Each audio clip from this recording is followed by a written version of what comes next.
राधा स्वामी जी। आज का जो विषय है वह है हमारे मन के 5 विकार। मन के जो 5 विनाशकारी विकारों का वर्णन संत महात्मा करते हैं, उनके वर्णन किए बिना संत सतगुरुओं की जो विचारधारा की जो रूपरेखा है वो कभी पूरी हो ही नहीं सकती।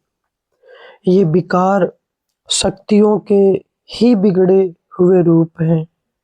यदि मन को बस में रखकर कार्य करने दिया जाए तो मनुष्य यह 5 विनाशकारी विकारों के प्रभाव से बच सकता है। ये मानसिक रोग है जो शक्तियों के गलत उपयोग का ही नतीजा है। ये मन की दुर्दशा या रोगी अवस्था की निशानियां हैं। आम इंसान के जीवन में इनका महत्व इतना ज़्यादा है कि इसके इलाज के लिए वैसी ही कोशिश करनी चाहिए जिस प्रकार कैंसर के रोग के इलाज के लिए बड़ी गंभीरता से कोशिश की जाती है। सतगुरुओं के उपदेश जो हैं, जो संत सतगुरु हमें उपदेश देते हैं कि मन के जो 5 विनाशकारी क्रियाओं के 5 अलग-अलग तरीके हैं। ये तृष्णाओं के रूप में जानलेवा रोग हैं। ये मनुष्य में एक अलग प्रकार की बीमारी की हालत को पैदा करते हैं। ये विकार अंदर ही अंदर मनुष्य का विनाश करते हैं, जिसका पता ही नहीं चलता। इसका परिणाम अहंकार और निराशा ही है। हमें यह जोर देकर कहना होगा कि प्रकृति या काल को इस मानसिक कैंसर के लिए दोषी नहीं ठहराया जा सकता। क्यों? क्योंकि जब तक इन्हें न्योता नहीं दिया जाता, ये अपनी जड़ें हमारे अंदर नहीं जमा सकते। इस बात को हमेशा याद रखना चाहिए कि जब तक भोग विलास द्वारा इंसान इन्हें अपना मेहमान और मित्र नहीं बना लेता, ये विकार हमारे अंदर प्रवेश कर ही नहीं सकते। जब तक हम इनके साथ खिलवाड़ नहीं करते, ये हम पर कभी हावी नहीं होते हैं। 5 जानलेवा जो इंसान के लिए बहुत खतरनाक विकार है, वो निम्नलिखित है। काम वासना, क्रोध यानी गुस्सा, लोभ, लोभ का मतलब होता है लालच, मोह, मोह का मतलब होता है सांसारिक पदार्थों के साथ हमारा लगाव, अहंकार, अहंकार का शाब्दिक अर्थ होता है घमंड या अभिमान करना। आओ आगे विस्तार से जानते हैं इन 5 विकारों के बारे में। तो सबसे पहले हम बात करेंगे काम या काम वासना क्या है। यह एक सामान्य क्रिया है, परंतु जब मनुष्य इसमें अंधाधुंध लिप्त हो जाता है तो यह विनाशकारी हो जाती है और मनुष्य को ही तबाह कर देती है। सभी असाधारण प्रबल इच्छाएं और लालसाएं काम के अंतर्गत आती हैं। इसमें नशीले पदार्थ, नशीले पेय, तंबाकू और यहाँ तक कि स्वादिष्ट भोजन भी शामिल है, जिन्हें केवल स्वाद की खातिर ही खाया जाता है। यानी किसी भी प्रकार की भूख की लालसा जिसे केवल मजा लेने के लिए पूरा किया जाए, यह विकार सबसे अधिक शक्तिशाली और घातक है। असंख्य लोग इस रोग की चपेट में हैं। यह विकार जीवन भर उन्हें अपने जाल में लपेटे रखता है। यह उन्हें लोहे की जंजीरों में जकड़े रखता है। यह जीवन भर उन पर हावी रहता है। रात दिन इसका नशा उन पर छाया रहता है। ऐसे लोग मजाक का विषय बन जाते हैं। हर मोड़ पर यह विकार अपने नित नए प्रलोभनों को नुमाइश करता है। पहले तो यह बहुत ही लुभावने रूप में दिखाई देता है, लेकिन परिणाम सामने आने पर इसकी असलियत का पता चलता है कि यह कितना घिनौना और छलपूर्ण है। यह मनुष्य को अंधा कर देता है और हमारी नैतिक जिम्मेदारी को भुलवा देता है। इस रोग की जो आरंभिक पहचाने हैं या शुरू की जो अवस्थाएं हैं वो इस प्रकार है। नशीले पेय पदार्थों की जो लालसा, नशीली दवाओं की लत, तंबाकू की लत, चटोरापन, फजूल की बातें करने की आदत, विशेषकर अश्लील कहानियाँ सुनाने की लत, काम संबंधी किताबें पढ़ना, अश्लील सिनेमा देखना, उन्मादग्रस्त कामुकता संबंधी कल्पनाएं करना और अश्लील चित्रों पर ध्यान देना, बेकार के खेल खेलना जैसे ताश या बिलियर्ड्स का खेल जिसमें प्रतिद्वंदी को हराने के अलावा और कोई उद्देश्य नहीं होता है। अहंकार को बढ़ाने की एक निराशापूर्ण आत्मसंतुष्टि, आलस्य की आदत या बेकार रहकर समय बर्बाद करना, ये सारी काम वासना की प्रवृत्तियां हैं। दूसरे नंबर पर आता है क्रोध। क्रोध जो है यह 5 घातक शत्रुओं में से इंसान का दूसरा सबसे विचित्र शत्रु है।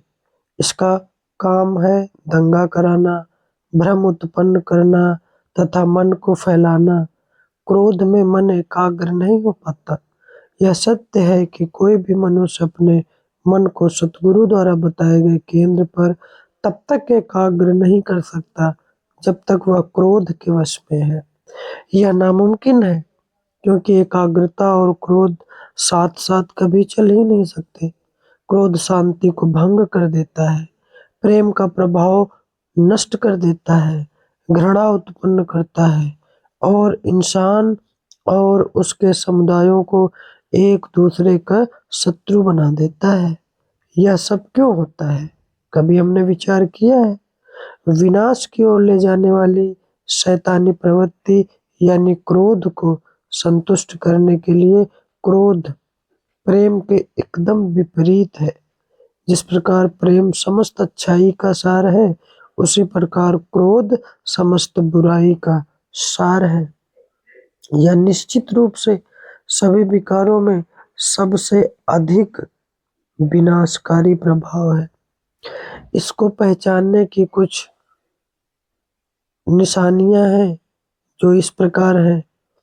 दूसरे के बारे में बुरा सोचना, जल्दी से जल्दी नाराज हो जाना, दूसरे के कार्यों की आलोचना करना, दूसरे की गलतियों पर या तो उसी व्यक्ति को या उसके बारे में दूसरे को भाषण देना या उपदेश देना, बार बार दोष ढूंढना या दूसरों के चरित्र या व्यवहार पर उंगली उठाना, उन्हें बुरा साबित करना, दूसरों को डांटना, डपटना, झिड़कना या उपदेश देना, किसी भी गलती के लिए दूसरों को दोषी ठहराना, गाली गलौज करना और दूसरों को कोसना, मारपीट करना, झगड़ा अथवा दूसरों को चोट पहुंचाने की कोशिश करना। शिष्य को हमेशा याद रखना चाहिए कि मानसिक चोट या घाव शारीरिक घाव से अक्सर अधिक दुखदायी होते हैं। साथ संगत जी, तीसरा जो विकार है वह है लोभ यानी कि लालच। इस भ्रष्ट समूह का तीसरा जो सदस्य होता है वह होता है लोभ। यह इन सब से अधिक विषैला है। लोभ का काम हमें मायामय संसार के साथ बांध कर भ्रमित करना है ताकि हम अपने महान आदर्शों को भूल जाएं। यह हमें दुनिया के विकृत पदार्थों के साथ बांध कर रखता है।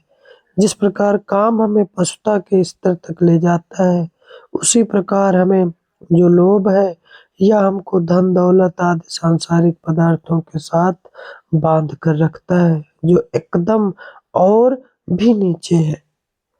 इस प्रकार लोभ काम वृत्ति से भी गिरा हुआ है। ये सोना चांदी और हीरे की ही हमारे लिए खुदा बनाकर रखता है और हम धन दौलत के ही गुलाम बन जाते हैं। धन दौलत हमारी सेवक बनने के बजाय हमारी स्वामी बन जाती है। अन्य सभी विकारों की तरह यह भी हमें जंजीर में जकड़ कर ही रखता है। इंसान खुद ही इस पदार्थ के स्तर तक नीचे गिर जाता है जिसे वह चाहता है। कोई कंजूस इंसान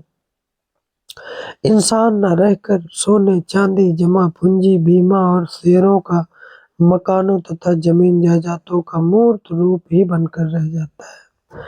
लोभ यानी लालच के जो आरंभिक लक्षण हैं, वो है बड़ा कंजूस होना, झूठ बोलना, पाखंड करना, झूठी गवाही देना, छलपूर्ण व्यक्तित्व होना, लूट-मार, चोरी, मुनाफाखोरी करना, घूसखोरी, रिश्वतखोरी, कुटिलता तथा मक्कारी आदि लोभ के आरंभिक लक्षण हैं।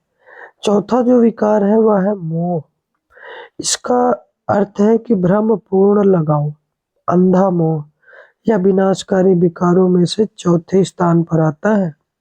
यह विकार सबसे अधिक कुटिल और सबसे अधिक छलपूर्ण है। यह अन्य विकारों की तरह अपने शिकार पर धीरे-धीरे हावी होता है या फिर शोर-शराबे और धूम-धड़ाके के साथ इस प्रकार सामने आता है कि व्यक्ति इसकी असलियत को पहचान ही नहीं पाता। यह आमतौर पर एक सुंदर पोशाक पहने महान व्यक्तित्व और भद्र पुरुष के रूप में सामने आता है, जो इंसान को प्रभावित करता है। यह अपने आप को हमारा मित्र और सहायक बताता है। इसके विचार सही प्रतीत होते हैं, इसलिए यह आसानी से परिवार में एक नज़दीकी दोस्त के रूप में जगह बना लेता है।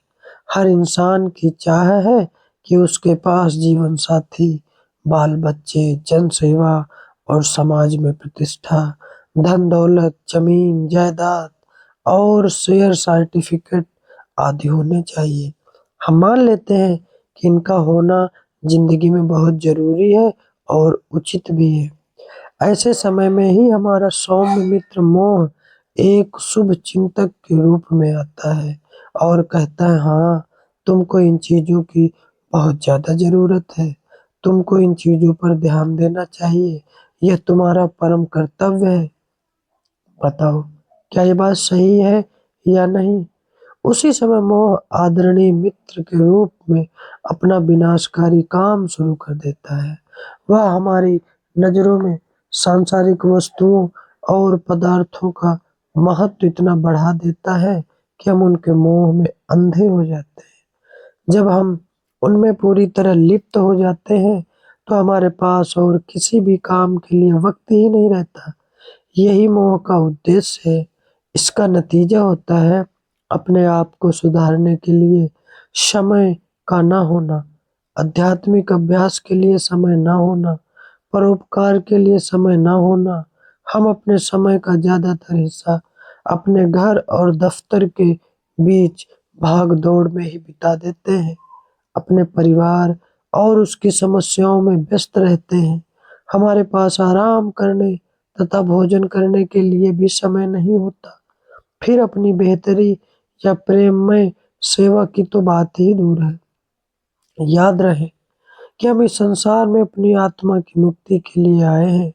इसके अलावा कुछ भी महत्वपूर्ण नहीं है, परंतु मोह का एकमात्र उद्देश्य हमें इस काम से दूर रखना है।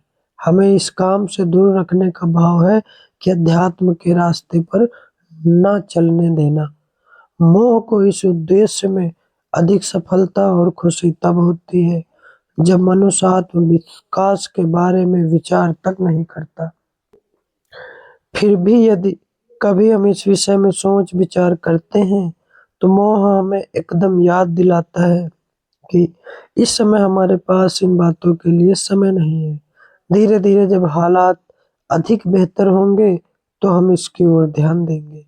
हमें अपने उच्च लक्ष्य से दूर रखने के उद्देश्य से काल ने इन सभी 5 विकारों को नियुक्त किया है, ताकि ये जीवन भर हमारे मार्ग में घात लगाए बैठे रहें। इसलिए मोह हमेशा इस बात की प्रेरणा देता रहेगा कि हमें अपने दैनिक कर्तव्यों के प्रति लापरवाही नहीं बरतनी चाहिए। इन जिम्मेदारियों को निभाना ही साथ ही हमें शांत करने के लिए यह वादा करता है कि ऐसा समय जल्दी ही आएगा जब इन जिम्मेदारियों का बोझ हल्का हो जाएगा और हालात और ज़्यादा अच्छे हो जाएंगे। फिर हम उस समय आध्यात्मिक उन्नति की ओर ध्यान देंगे। मोह बहानेबाजी का सरताज है। यह हमें अनुकूल समय की प्रतीक्षा करने की सलाह देता है, तो दूसरी ओर यह हमें तरह-तरह के बहानों में उलझा कर भी रखता है। साथ संगत जी, पांचवा विकार है अहंकार, यानी कि घमंड करना, ओवर एटीट्यूड अथवा अभिमान करना। यह 5 घातक विकारों में से सबसे अंतिम और बड़ा ही घातक विकार है। अहंकार शब्द के 2 अर्थ हैं। पहला, यह मन की वह शक्ति है जो हमें अपने आप को जानने की शक्ति देती है, यानी यह अपने आप को विशेष समझने की शक्ति है, मैं मेरी। यह वह शक्ति है जो अपनी इच्छाओं को पूरा करने के लिए बुद्धि को आदेश देती है। इस शक्ति का बहुत ज्यादा प्रयोग करने पर यह अहंकार में बदल जाती है, जिसे अभिमान या घमंड भी कहा जाता है। अहम का फैलाव ज्यादा बढ़ जाने पर कैंसर जैसी लाइलाज बीमारी बन जाती है। हम जानते हैं कि कैंसर रोग से शरीर में सामान्य एपिथेलियल कोशिकाओं की संख्या बहुत ज्यादा बढ़ जाती है। यहाँ भी कुछ ऐसा ही होता है। सामान्य अहम भाव तो ठीक है, परंतु जब यह संतुलन खो बैठता है, तब यह बीमारी का रूप धारण कर लेता है। अहंकार अधिक मात्रा में बढ़ा हुआ अहम ही है। मैं की विष भरी बढ़ोतरी अहंकार का रूप है। कुछ हद तक यह ताकत जीवन में व्यक्ति की सुरक्षा के लिए और अन्य लोगों के बीच उसे सही स्थान दिलाने के लिए जरूरी है, परंतु अहंकार के रूप में यह शक्ति इतनी प्रबल हो जाती है कि इंसान अपने को ही सृष्टि का केंद्र समझने लगता है। यह दुर्भाग्यपूर्ण स्वार्थ की स्थिति है। अनेक परिस्थितियों में यह विकार सबसे नीच लगता है। हालांकि यह कहना भी बड़ा मुश्किल है कि कौन सा विकार सबसे बुरा है। एक बार हुजूर बड़े महाराज जी से पूछा गया कि 5 विकारों में से कौन सा सबसे बुरा है, तो उन्होंने हंसते हुए उत्तर दिया, बुराई में हर विकार एक से बढ़कर एक है। हजारों शिकंजों के जरिए अहंकार अपने शिकार इंसान के मन को जकड़ लेता है। इसका घातक विष इंसान के पूरे अस्तित्व में फैल जाता है। बचपन से लेकर मृत्यु तक सारी जिंदगी यह अपनी जकड़ ढीली नहीं करता। अहंकार से अहंकार को बढ़ावा मिलता है। बाकी 4 विकार भी इसे और बढ़ावा देते हैं। वास्तव में अन्य विकारों के विनाश से अहंकार को पोषण मिल जाता है। अहंकारी लोग दूसरे विकारों को थोड़ा सा बस में करके फूले नहीं समाते। अक्सर उन्हें अपनी नम्रता पर घमंड आ जाता है। अहंकार का एक प्रचलित रूप है नम्रता का लबादा ओढ़ना। ऐसा जानबूझकर या अनजाने में भी हो सकता है। अहंकार सब विकारों में सबसे अधिक मजबूत और चतुर है। यह लंबे समय तक कायम रहता है।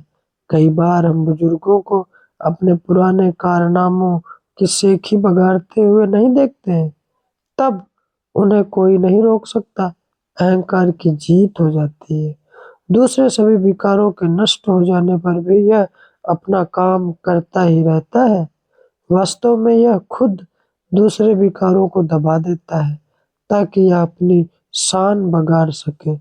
कितनी बार आदमी अपनी छोटी मोटी सफलता और अच्छाई पर फूले नहीं समाते, और औरतें अपनी अच्छाइयों पर घमंड करती हैं। योगी और बैरागी बहुत विनम्र होने का दिखावा करते हैं और अपनी धार्मिकता पर अहंकार करते हैं। अपने आप को सद्गुणी मानना मानसिक रोगों में सबसे अधिक प्रचलित और सामान्य घात है।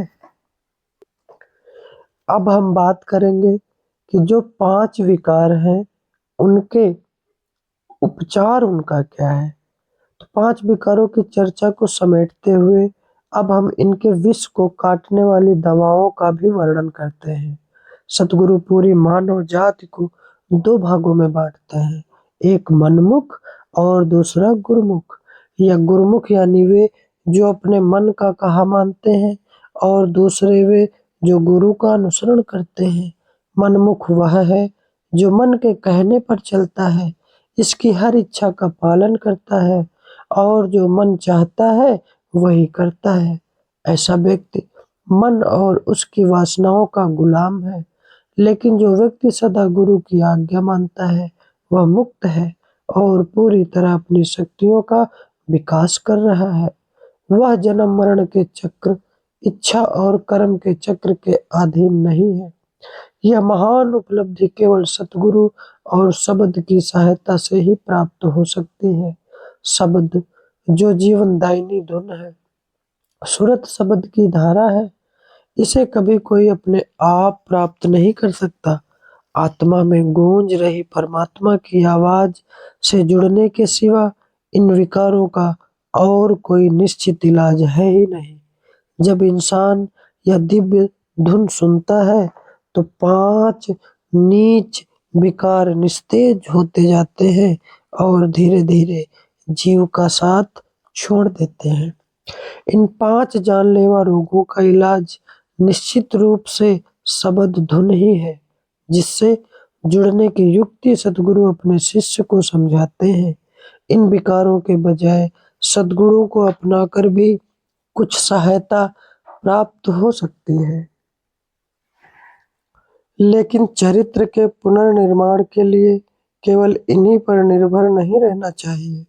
बाकी सब साधन छोड़कर आत्मा को केवल शब्द रूपी सत्य के प्रकाश में लीन होने का प्रयत्न करना चाहिए। यही सत्य मनुष्य को अपनी सामान्य अवस्था से ऊंचा उठने की हिम्मत भी देगा और प्रेरणा भी देगा। इस प्रकार एक नया जन्म पाकर और आध्यात्मिक रूप से उन्नत होकर इंसान जीवन शक्तिमान बन जाता है। तब ये 5 विकार मार खाए कुत्तों की तरह भाग जाते हैं। इनसे छुटकारा प्राप्त करने का यही वास्तविक साधन है।